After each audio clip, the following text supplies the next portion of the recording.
Welcome to the Association 4.0 podcast, your association's no-fluff playbook to navigating and thriving in Industry 4.0 or the digital marketplace. Each week, we bring expert insights to help you and your association stay ahead of the curve.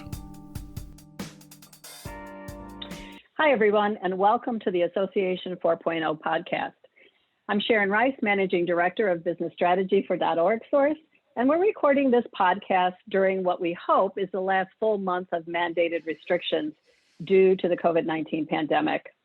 After a year and a half, we can finally see the light at the end of the tunnel. The question is really what's on the other side. So much has changed in the last year, and it's hard to know what changes are going to revert and what changes are going to stick. One of the things that we're watching closely is the unprecedented number of choices professionals have to advance their knowledge and their skills. Where associations used to swim in a blue ocean with very little competition, they are now encountering it from every angle. To take a deeper dive into the nature of competitions associations are facing today and options for addressing it is the association executive, who I have learned probably the most from over the course of my career, my former boss and the continuing client, Abe Eshkenazi. Abe is the CEO of the Association for Supply Chain Management, a position which he has held for the last 15 years. So Abe, welcome. Thanks, Sharon. To the new post-pandemic world. Yeah.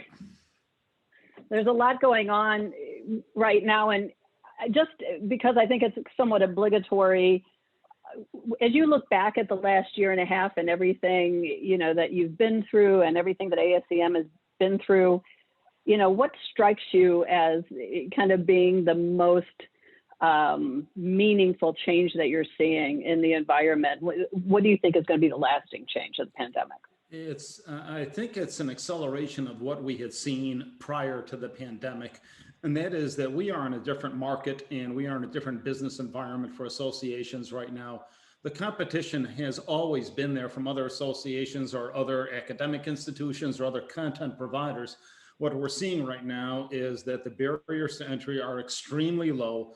The chances or the opportunities for individuals to join or to participate in organizations, whether they be non-for-profit or other types of organizations, has started to fragment. And so we're seeing that almost the entire industry, from meetings to certifications to content curation to belonging, has been modified and it's been changed. And I think the challenge that almost every association has is what does, and I hate this term, the new normal, because I don't know that we are ever in a normal prior to the pandemic. We are already in a period of significant transition. I think the pandemic just accelerated a lot of the issues that we had already been seeing. Well, it's interesting, that term, the new normal, and you probably remember it like I do. It really became a part of our lexicon in like 2008, 2009. In fact, we had a conference that I think the title of the conference was The New Normal, because we hadn't really encountered in modern history an event like the Great Recession. And so we were, trying to respond to that, and we were reeling from it, and we were wondering, what was going to be true post-recession. And, one of the things that I remember at the time is in Apex, formerly Apex, ASCM, formerly Apex, we were really trying to hold on to that share of customer. Yeah. We were really focused on keeping the tie to our individual customers, our members and our customers. And I'm not sure, and tell me what your recollection is, but I'm not sure we were really coming out of the recession worried about share of market as much as we were keeping those loyal customers engaged with us and continuing, to study and become certified and be members. Yeah, and again, we have to remember that the recession in 08-09 was a demand recession. Demand just across the board was shut down. Businesses collectively were experiencing a significant recession. This one's a little bit different. I mean, it's not so much on demand. I mean, the demand outpaced the supply in a lot of the cases here. But one of the challenges that we see is that relative to the previous recession is we tried to get back to what our operations were after 08-09. Let's get back to where we were. I don't think that's an option here. And I think that's part of the challenge is that there is no going back to where we were anymore. We have got to fundamentally assess or change the way that we evaluate and see the market today. And I think this is probably a challenge for a lot of organizations trying, whether a recession or a disruption of this magnitude. What's your focus? Is your focus to get back to where you were, or to say, you know what, we can use this opportunity to fundamentally change the way that we approach the market? And I think this is where, again, depending on where the org life cycle was, and I think this has been a challenge for us. We were in hyper growth prior to the pandemic. Mm-hmm. Although the awareness and the knowledge of supply chain wasn't as ubiquitous as it is today, we didn't need a recession to demonstrate the value of supply chain. But the industry as a whole was really expanding. A lot of digital transformation, a lot of e-commerce, a lot of the Amazon effect. So supply chains were already in a transformation. I think what's caught us, the difference between where we were and where we are right now is that this has fundamentally changed the business environment. And where our competition in the past used to be other associations or perhaps some of the universities, now we're seeing competition from almost every aspect, from for-profit, not-for-profit, government organizations, private industry. Everybody now needs to assess how and what they need to do differently. And I think this goes, the challenge for us, as I was mentioning before, we are in hyper growth. So to go from hyper growth to turnaround in less than 2 to 3 months really jolted our organization, because when you're in hyper growth, every opportunity looks great. You've got a lot of resources, you've got a lot of money, you can take the chances. In turnaround, obviously, all of us are very, the mindset is very different. It is on, sustaining, it is on recovery, it is on maintaining your employee base as well as your member base. And so this has been a particular challenge for us as an organization, to go from hypergrowth to turnaround to a market that has now low barriers to entry and competition from where we didn't expect it before. There are some major players right now that are coming into our market. Well, it's interesting. You and I were talking last week, and one of the things from that conversation that, kind of struck me, I think to your point, is that to be successful now in this post-pandemic economy, the post-pandemic reality for associations that are feeling that competition, focus is going to be incredibly important. Mm-hmm. So really looking at, what do we need to do more of? What do we need to create? Mm-hmm. But also, what do we need to do less of? And what do we need to just let go of? Because the market has changed. And so talk to me a little bit about how you find that focus. I mean, it's a difficult process, I'm sure, but how do you get to the point where you really know you're focused on the right things? It's a really good question, because we've been in the mindset of associations often is numerical. How many members, how many attendees, how many certifications, how many members attended a virtual event. So we were always quantitatively based. And I think one of the challenges that we had is what's the impact of what we do as an organization? So instead of just a numbers game, focusing on impact, because I think coming out of this disruption, organizations and individuals are looking for impact. Can you help me do my job better? Can you help me get a job? Can you help my company perform better? And I think the challenge that we have right now is that in a very crowded marketplace of, where we had thought we had a lead position with our content and our certification, what we're seeing is that we're now fighting. We're fighting for a share of voice. We're fighting for a share of mind with individuals right now, because we're no longer the only player in town right now. And so one of the challenges that we've got, and again, we can extrapolate to the entire association industry, is what does belonging to an organization mean today, or belonging to a group mean today? So we had seen pressure on membership prior to the pandemic. This wasn't new phenomenon, but I think what we're challenged with now is the value proposition that we're providing for individuals, not only in their job, but for the company. And this is where our org is I'm not sure it's quite different, but it is a little bit different.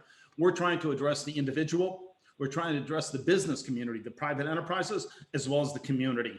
And so we have very different focus areas than we had in the past. In the past, it was the individual. get them certified, get them on the job, get them to perform. That was our, metric. How many individuals, how many certifications? It's while that's still important for us in terms of individuals, accessing our content, it's much more important right now the impact that they're making in their organizations and in their careers. So when you think about, those three things, so, starting with that focus on individual, we were working hard on workforce development, forever, and most professional associations are, and then kind of broadening out partially through like a nonprofit merger. I want to say acquisition in some ways, but nonprofit merger to be able to get into that corporate space. But talk to me a little bit about what you mean by community. One of the things that we're seeing is specifically in this pandemic, there's a very short-term focus for a lot of organizations. Just get me out of my current disruption, get me back to operating under, what we would consider reliable data. I can make decisions for the long term.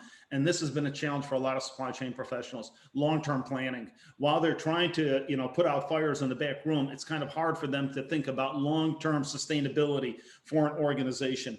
And I think this is where we're trying to balance the content for individuals coming into the disruption and coming out of the disruption, that it's not the, business as usual. And for us as an organization, to change the focus away, not in addition to the individual, because we had always had the individual at the center of our business. If we can get them certified, if we can get them recognized for the, the work that they do, we've done our job. Right now, what we're challenged with is the awareness of supply chain, and particularly climate change, labor practices, ethical practices. Even with the vaccine, we're seeing, a lot of disruption in terms of counterfeit and in terms of access to, products and services. So the challenge that we have right now is that supply chain has become as I indicated before, it's become ubiquitous, but I'm not sure most individuals understand the complexity of supply chain. That's first.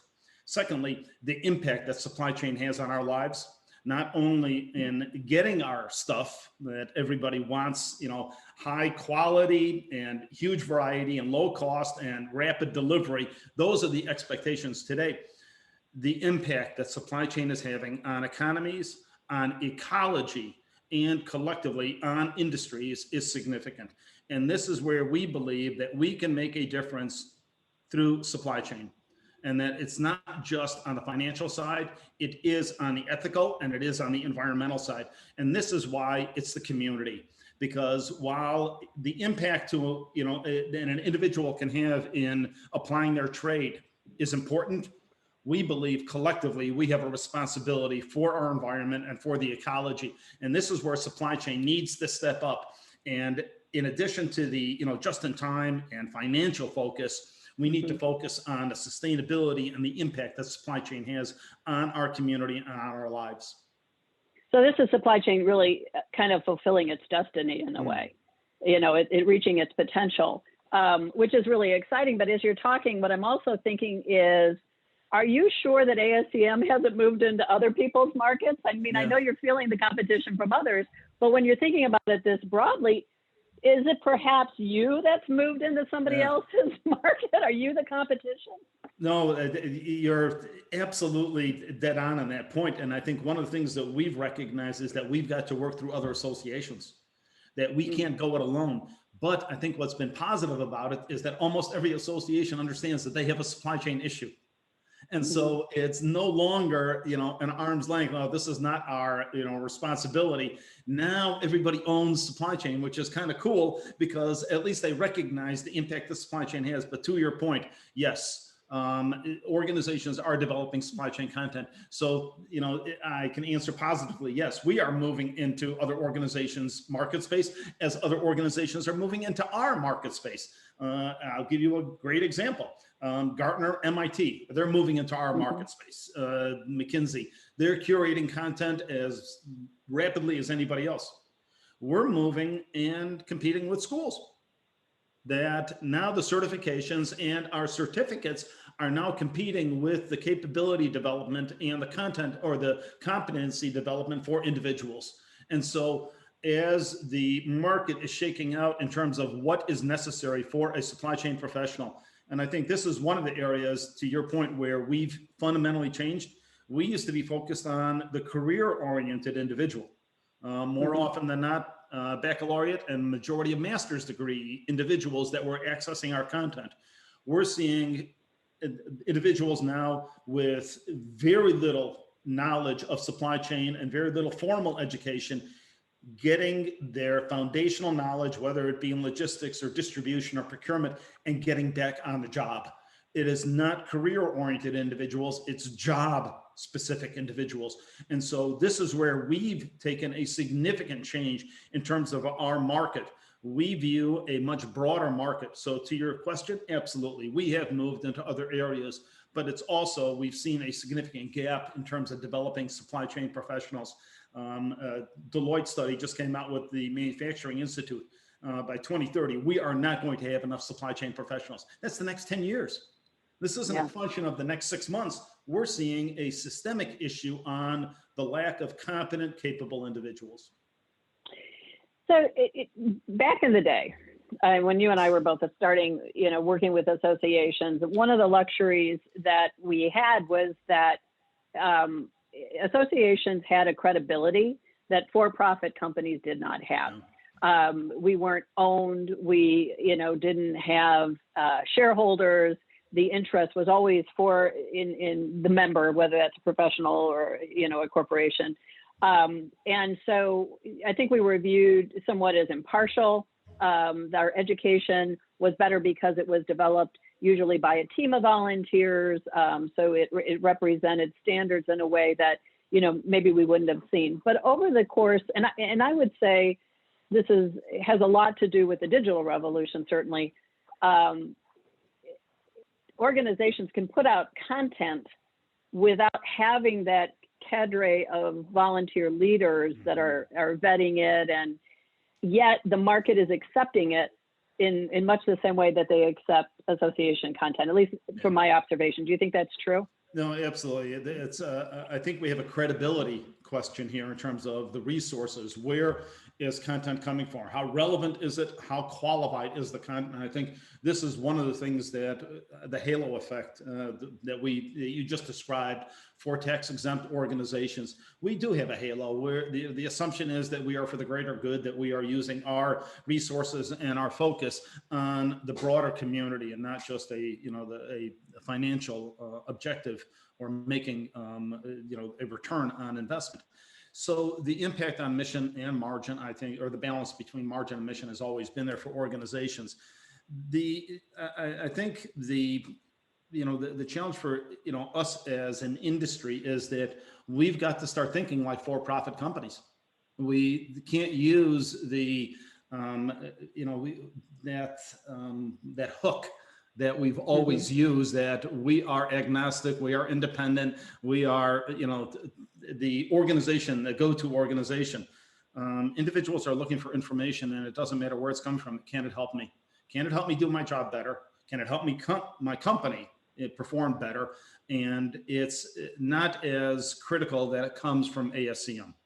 And I think this is where the brand development and a lot of the credibility of the organization and the content comes into question. But content curation and content ownership has been under siege for a long time. It is really hard to maintain that content leadership as fast as this industry is moving. And again, I'm unique to supply chain. This is a rapidly evolving marketplace. To your point before about technology, it has, over the past 15 to 20 years, it has been among the most significant changes within supply chain. And having individuals capable to understand the data and how to use it, this is a challenge not only for us as an organization, but for the technology companies, for the consulting organizations. This has been the Consultants Full Employment Act, I think, would be a good way to say it. Yeah, well, and if I think about we tend to, let me say that I tend to think about association management skills having a lot to do with governance and, kind of membership models, certainly education and certification and meeting planning and those kinds of things. They've been the traditional skills. We have a void in the new skills of competition within the association industry. So what I'm observing is that it's getting hard to hire the kind of staff we need to compete. So those data analysts aren't attracted to nonprofits right off the bat. I mean, they don't think about that, right? It's not their career. Even, points of competition, we're not as associations used to having to create differentiation strategies or, curiously enough, pricing strategies. It is a rare thing to walk into an association who can explain their pricing strategy and how that, works from a differentiation perspective. What other new skills are you seeing that associations just don't possess right now? It's you hit upon, from my perspective, one of the key ones, and that is data. How do we collect, analyze, and discern what is relevant for our organization, and what data do we need? Data analysts and data scientists, trying to maintain and hire those individuals is as difficult as any position as we've got right now. The competencies, I think the collaboration and communication are two of the critical sort of competencies that we're looking for right now, because as our discussion before, we're not going it alone. We are partnering with the competition. I have a partnership agreement with Gartner. I have a partnership agreement with The Economist. We are working with colleges and universities. So while we're competing with them in certain areas, we are cooperating with them in other areas. And so the ability to communicate and collaborate with other organizations is a highly sought after skill today, not just internally, but externally. Next, one of the challenges that we face is connecting our short-term priorities to our long-term strategies. And this has been a challenge for a lot of organizations. And oftentimes it's our own doing because of the governance model and the way that we measure our outcomes as an organization, whether they be enterprise metrics or key success factors for the organization. Oftentimes they're time limited to the current year. What are you doing for the current year? Well, how does that relate to a long-term strategic plan for your organization and impacting an individual, a community, an industry? And I think this is where the competency of the individual, specifically, association execs, we need to have that entrepreneurial sort of knowledge base. One of the things that we're playing around with is, if we set up our executive team as a private equity firm, what would the hurdles be for every one of your functions? So if you're a financial, perspective, give me your margin function, give me your mission function. What are the hurdles and what do I need to achieve? And I think as we develop new markets and new opportunities, it's going to take a very different mindset, as opposed to the term that we used in the past was the field of dreams business model. If you build it, they will come. And to your point before about data analysts and marketing, you need to be very clear about who you're going after, what value proposition you're providing them, and being able to measure the outcomes. And I think this is where we need to do a much better job on not only the talent development, but the follow through on new products and services. So I think, one of the dilemmas of being successful in the here and now is that it's hard to walk away from what's making you successful to create enough capacity to do what you need to do to be successful in the future. There's that tug of war that exists. And certainly boards, probably boards themselves are divided, where you have members who say, no, we need to keep, pounding what's working for us, while others are saying, no, we need to be able to make change.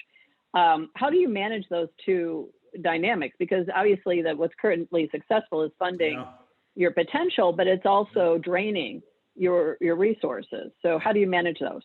Yeah, that's I think if you can find the secret to that problem, I think you've cracked the code here. The challenge that you've identified is clear for us.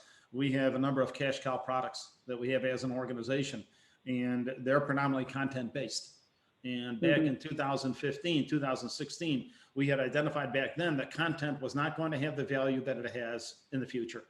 That more often than not, it was going to be freeware, and that content was going to be curated and developed and disseminated in almost every corner. And so therefore— And taken for granted. Exactly right. And can we compete on content? And we determined that no, we cannot compete on content. There are other organizations, and it's the market is moving in a different, very different direction. Then to your point, what is it that you can differentiate yourself on that nobody can replicate as easy? We used to think it was content. It's not the case anymore. We're thinking our certifications or our certificates. Those are unique in the marketplace and oftentimes the basis of hire for a lot of the individuals. So we can compete on the designation. But more importantly, the impact that, and I keep on going back to this, statement here, impact. If we can identify the impact that our, members and the supply chain is making, it sells itself. The value proposition is already there. And I think this is where the market is coming to us, and the market has changed on us, and we've got to change the way that we approach the marketplace. Before, take it, it's good for you. Again, the field of dreams. If you build it, they will come. That's not the case anymore. We've got to, our marketing, and going back to you're saying before about the data analysts, get me the information so we can make informed decisions. And this is the challenge that we have right now, is making sure that the information that we're looking at is qualified and that it's consistent so that we can make decisions. And I will say the data has been jumping all over the board over the past year. It is really tough to get consistent information about the impact or the uptake that you have, whether it be on a content, whether it be on a certification or a new certificate. So when you think about it, you're coming back to certification. So certifications are high stakes credentials, like the ASCM supply chain management credential. That is somewhat unique to certifying bodies, which are typically, nonprofits, professional associations. But now that we're, moving towards micro credentials, we are certainly seeing for-profit companies tipping into that also. You get a credential, it's a credential that one company is offering. It's not vetted in the same way. You could hardly call it high stakes, but we are seeing for-profit organizations getting into credentialing as well, especially at the micro. When you talk about low entry to market, that's super low entry to market.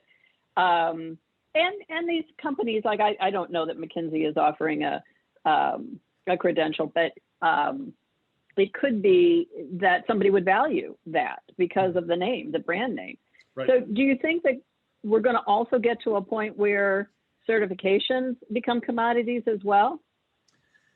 I think we're seeing an evolution on academia as well as the competency-based education. This has been a conversation for a number of years within not only the schools, but within our community, association community. It's competency-based, knowledge for the individuals or the hires. This has, it's been a challenge over the past probably 10 to 15 years, specifically in supply chain. Just a bit of history.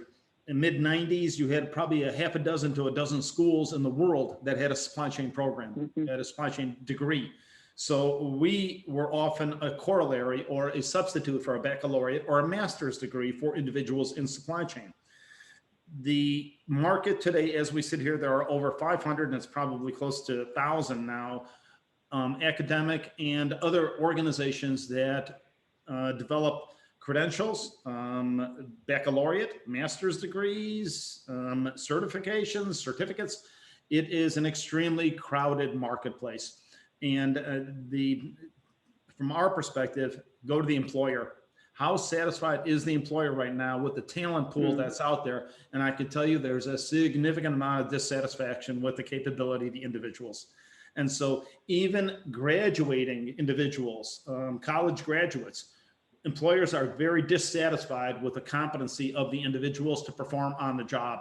And I think this is where associations can really differentiate themselves on application-based knowledge. That is, take it, apply it. You don't have to do a whole lot more other than understand the concepts and apply it back on the job. And I think this is where associations can make a difference in that, ongoing professional development, unique, specific content to enable individuals to differentiate themselves in the marketplace. And that's really what it is. Certificates, certifications, academic degrees, these are tools. And the more tools that you have in your tool belt, the more capable you are as an individual. So absolutely recommend individuals get their baccalaureate degree and their advanced degrees before they come to us. I'd love for that to be the case. Right now, there are multiple ways to enter into the supply chain, and you don't necessarily need a degree. It helps if you're career oriented, but to get a job right now, step up. There are opportunities. Yeah.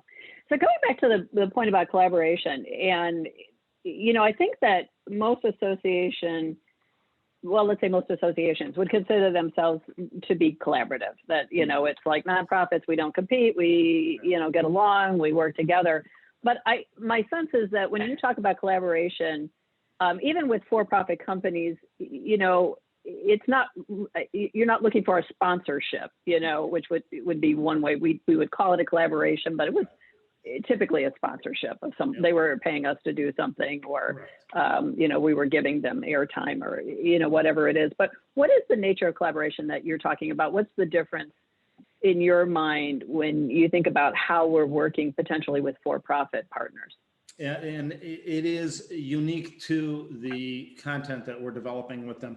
So one of the things that we wanted to do was, as we developed our market presence, see where we could lead and see where we could support and where we are a trailer. And this started to differentiate us, where do we invest? How rapidly can we get to the market?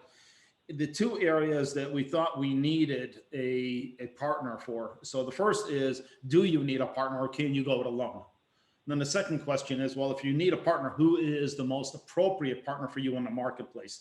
And so that evaluation process took us to external organizations.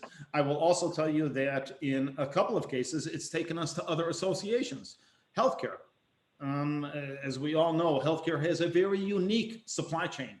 Oftentimes, they don't think it runs in the same business rules that either manufacturing or other types of supply chains work, but yet it's a lot of the common tools, a lot of the common practices are consistent, albeit other associations may not see, no, I don't have a supply chain.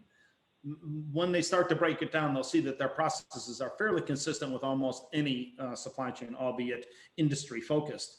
And so when we evaluate the opportunity, can we be the lead, or are we in a support position? And then secondly, what kind of investment is required? And is this a one and done, opportunity, or is this something that needs to be maintained over the long term?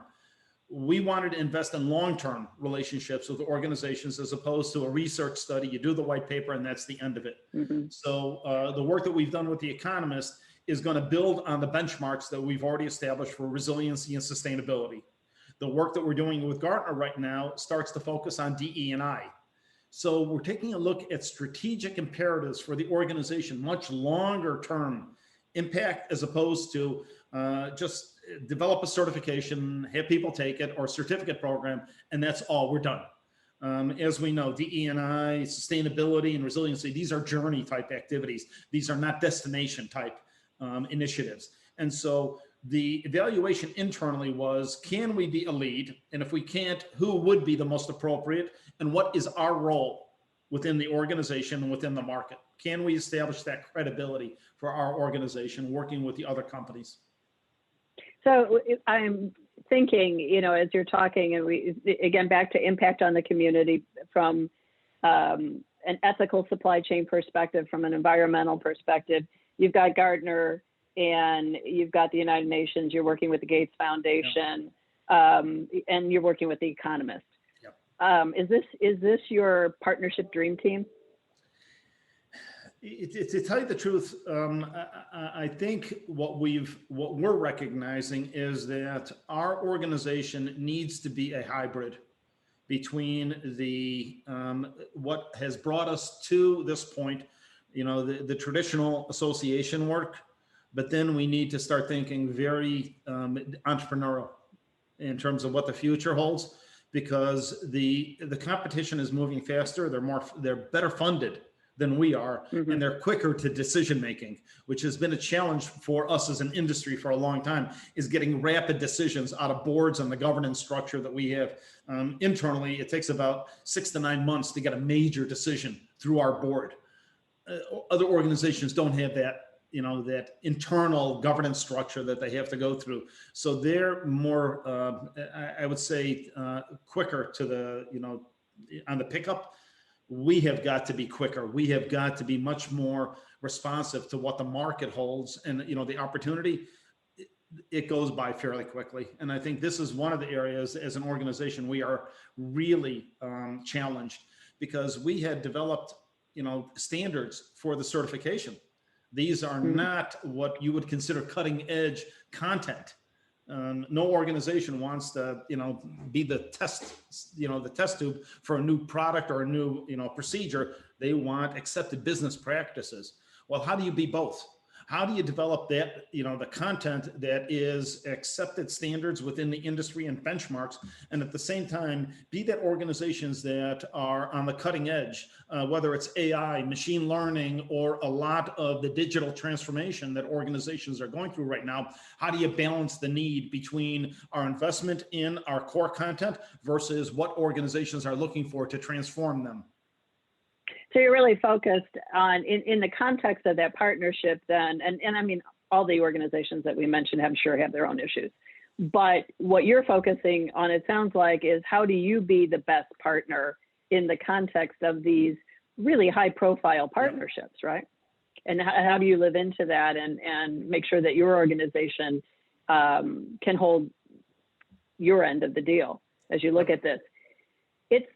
I think for a lot of associations, and let me say, I guess I want to take a second just to say that all of those partnerships that you've talked about and that I named weren't handed to you on a silver platter. There was years of building to be able to get the profile, the introductions, I imagine, and everything that goes into getting them to even talk to you and know who ASCM is. And so making sure that you're keeping up and they continue to see you as a vital and worthy partner, that's a lot of pressure.